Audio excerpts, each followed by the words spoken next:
Bienvenue Stop Invest, la chaîne des top d'investissement. Ici, on parle essentiellement d'entreprises de qualité. Avons-nous une opportunité d'investissement sur Veolia Environnement? C'est la question à laquelle on va essayer de répondre en se basant sur les états financiers de la compagnie. Je rappelle que ceci représente uniquement mon point de vue et non un conseil d'investissement. Et comme d'habitude, je me réserve le droit de me tromper. Donc, on a déjà eu à parler de cette compagnie ici il y a quelques temps sur la chaîne. D'accord? Donc, on va essayer de faire une évaluation en date. On va mettre à jour notre évaluation de l'entreprise en date d'aujourd'hui. Et je vais essentiellement me baser ici sur les éléments de Fastgraft. Ok, donc la dernière vidéo qu'on a eu à faire, c'était il y a 6 mois sur Veolia. Je ne me souviens pas ce qu'on avait raconté dessus, mais on faisait à peu près le débriefing ici du premier semestre. Je rappelle toujours une chose, ça ce sont les éléments quantitatifs et l'analyse ici fondamentale, c'est le quantitatif plus le qualitatif. Le quantitatif présente les chiffres, le qualitatif fait parler les chiffres. Donc on peut constater ici qu'en termes d'operating cash flow ici, nous avons une entité ici qui est à peu près stable sur les dernières années. On a même une certaine croissance sur les dernières années ici, si les bénéfices nets sont à peu près stables ici. Donc on peut également aller voir ici sur, voilà, Koifin, Veolia, d'accord. Donc Veolia ici, qu'est-ce qu'on constate? Alors, on a à peu près, en termes de chiffre d'affaires, on a quelque chose à peu près stable, chiffre d'affaires qui est stable. En termes ici de marge brute, ici, vous constatez que le chiffre d'affaires a augmenté sur les derniers mois. Est-ce que c'est durable? C'est la question qu'on va se poser. Et pour ça, je vais essayer de regarder déjà ici le net income pour voir si le nombre, excusez-moi, le nombre d'actions pour voir si on a un nombre d'actions, si nous avons un nombre d'actions ici qui est stable. On a plutôt un nombre d'actions qui augmente. Donc, si on a des operating cash flow qui ont tendance à augmenter ici, ça veut dire qu'on s'attend à être de plus en plus croissant dans le futur. En termes d'operating cash flow, est-ce que les analystes ont tendance à avoir raison? Vraiment, oui, dans une certaine mesure. En tout cas, sur une période de 2 ans, c'est possible. OK? Sur une période de 2 ans. Donc, ça reste quelque chose d'assez intéressant ici à aller regarder en profondeur. Pourquoi est-ce que le nombre d'actions augmente? Est-ce que c'est parce qu'on fait beaucoup d'acquisitions? Ici, on voit que voilà, est-ce qu'on a fait énormément ici? Je les mets ici en yearly. Oui, on a fait certaines acquisitions ici dernièrement, mais le nombre d'actions augmentait déjà année après année ici. Est-ce qu'on a une politique d'augmentation du nombre d'actions ici? Est-ce qu'on a des actions gratuites ou des choses comme ça? Moi, je n'aime pas les actions gratuites. Mais tant que les bénéfices nets par action augmentent, tant mieux. Mais si on a tendance à avoir des bénéfices nets par action qui ont tendance à fluctuer, là par contre, on n'est plus d'accord. Ok? Donc, est-ce que c'est le cas ici? Je vois ici que les bénéfices nets par action sont plutôt stagnants. D'accord? Donc, quand on met à peu près sur les 10 dernières années ici, voilà. Le nombre d'actions augmente, mais le bénéfice net par action est à peu près stable. Imaginez le nombre, si on n'avait pas augmenté le nombre d'actions ici, on aurait peut-être eu un bénéfice net par action un tout petit peu plus élevé. Donc, il faut faire attention ici à l'évolution du nombre d'actions ici. Ok? Je n'aime pas ça. Donc, le revenu augmente. Est-ce que le revenu ici aura tendance à rester stable ou durable dans le temps? Quand on regarde ici en année N+3, on s'attendra à peu près quelque chose d'assez stable. Donc c'est correct. Maintenant, en termes d'évaluation, qu'est-ce que ça va nous donner? J'ai besoin de la dette nette ici. OK? Donc, dette nette ici, on est aux alentours de 17,72. OK? Attention.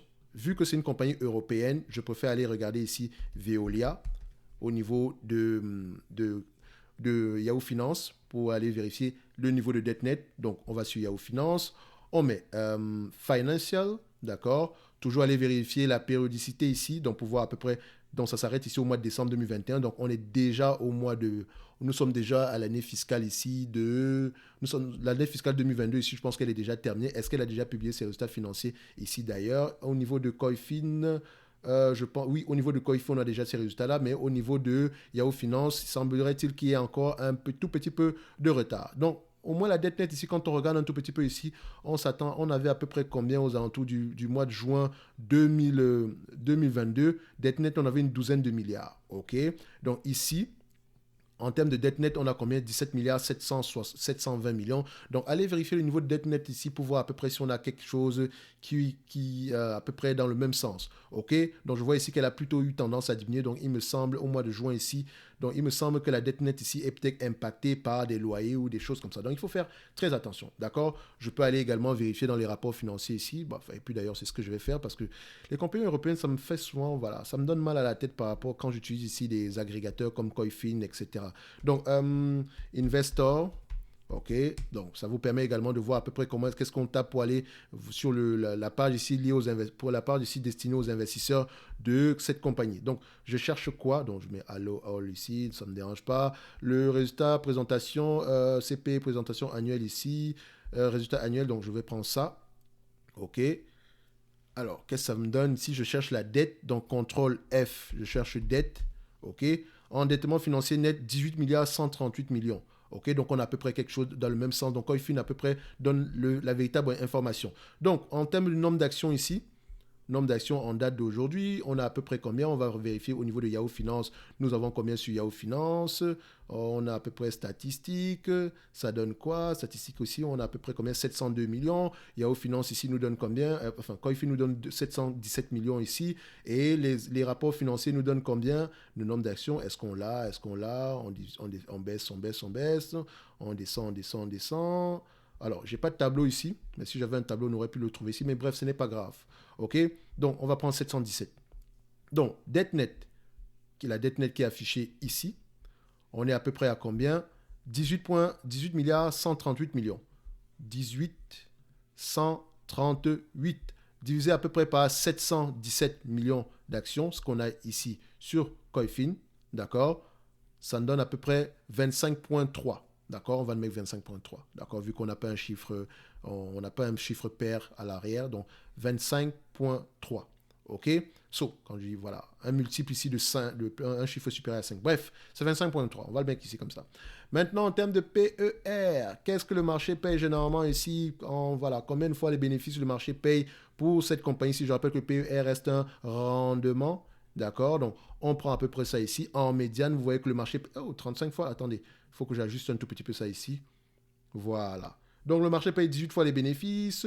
Sur les 20 dernières années, le marché paye à peu près, voilà, 18 fois les bénéfices. Sur toute la période ici, il paye à peu près 18 fois les bénéfices. Donc, 18 fois les bénéfices, 5 dernières années, 17 fois les bénéfices, 3 dernières années, 18 fois les... Bref, on va prendre 18 fois les bénéfices. D'habitude, j'aurais pris 17, mais je vais prendre 18 fois les bénéfices, de toute façon.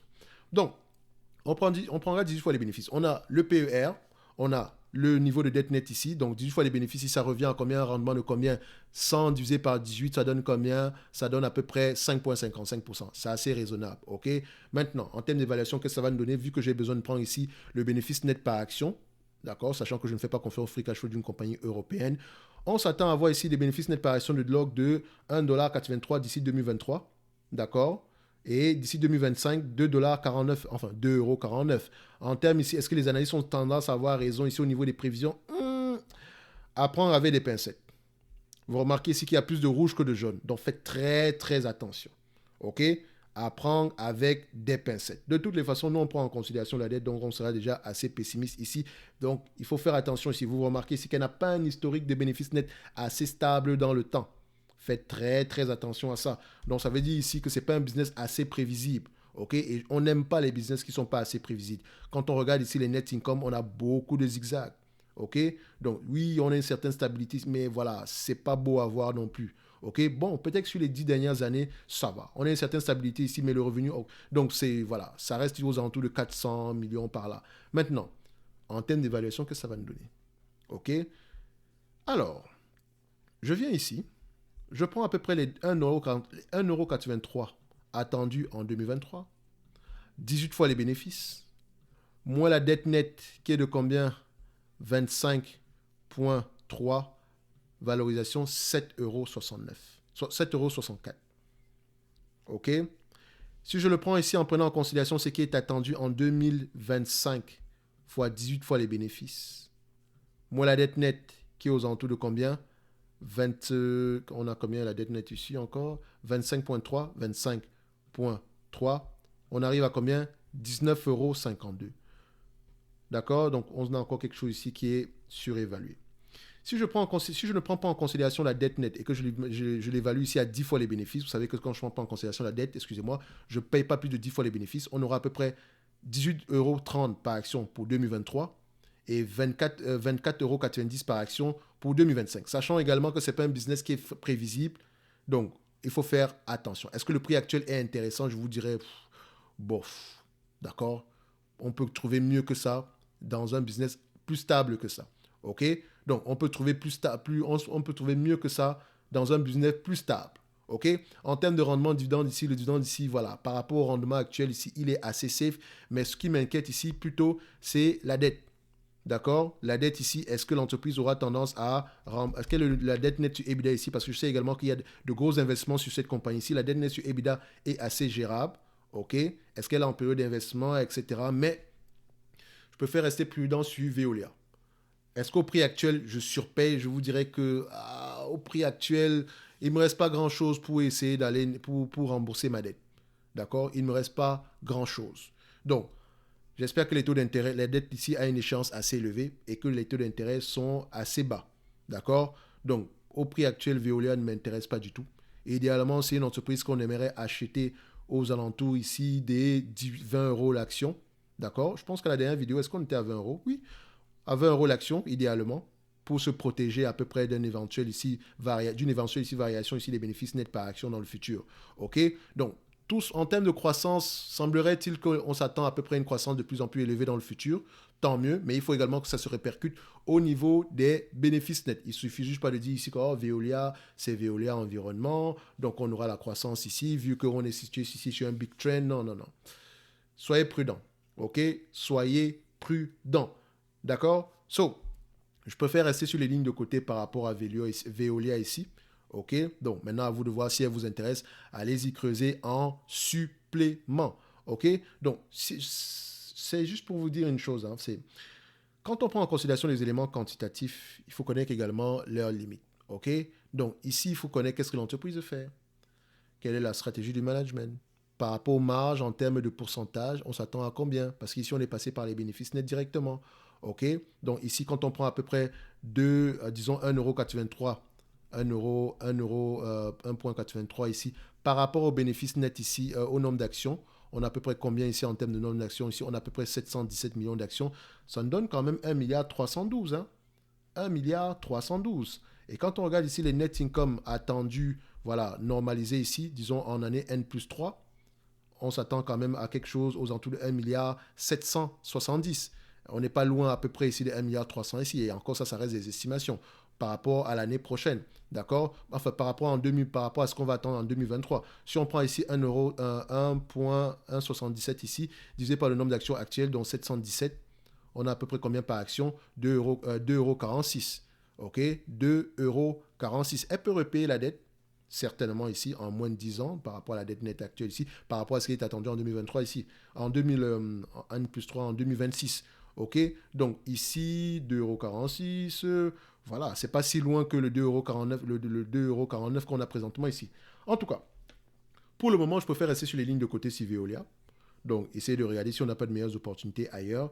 Donc, le dividende ici, il est safe si on ne s'occupe pas de la dette, mais il serait intéressant de voir à peu près quelle est leur stratégie ici en termes de remboursement de la dette. Donc, par rapport à la capitalisation boursière actuelle, on a à peu près 20 milliards. On dépense à peu près 800 millions pour la dette ici. Donc, il nous reste à peu près pour le dividende ici. Donc, par rapport à ce qu'on attend, on attend ici d'ici 2025, ça nous revient ici à peu près, il nous reste à peu près 800 millions ici. Enfin, par rapport à ce qui est attendu ici en 2023 plutôt, vous voyez ici que quand on paye à peu près quand on reçoit 1,83 par action, d'accord, prévision bien sûr, par rapport à la dette nette de 1,28, ok, par rapport au dividende de 1,28, il nous reste 0,55 multiplié par le nombre d'actions ici à 717, il nous reste à peu près combien? 400 millions ici pour repayer la dette. Okay, en 5 ans, on a repayé juste 2 milliards de la dette par rapport à la dette qu'on a présentement ici. Donc, c'est pour ça que j'aimerais que vous prêtez attention à la stratégie ici de remboursement de la dette, etc., ainsi que les taux d'intérêt et tout ce qui va avec. OK?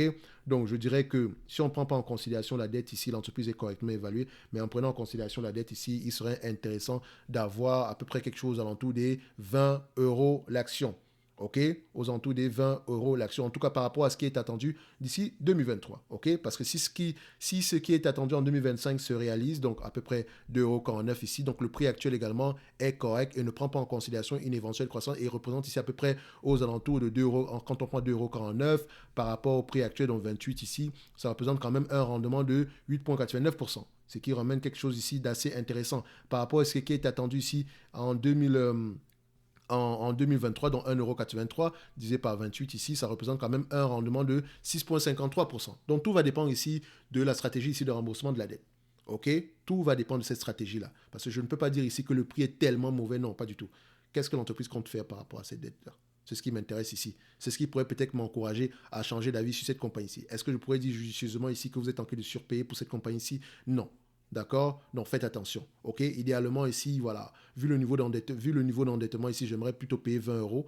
D'accord? Donc aujourd'hui, on est à 28. On nous a proposé ici 20 € par le passé. Il me semble également que, voilà, Ça va maintenant dépendre de la stratégie de croissance, etc. Donc, on va se limiter là. On a trop parlé sur Veolia environnement ici. Donc, je vous laisse aller creuser ça du point de vue fondamental. Mais au niveau des chiffres ici, bon, je me poserai la question de savoir est-ce qu'il n'y a pas mieux que ça sur le marché en date d'aujourd'hui avec moins d'endettement ici pour un niveau de qualité supérieur ou bien équivalent. OK? Donc, on va se donner rendez-vous sur la prochaine vidéo. Et d'ici là, portez-vous bien. Merci.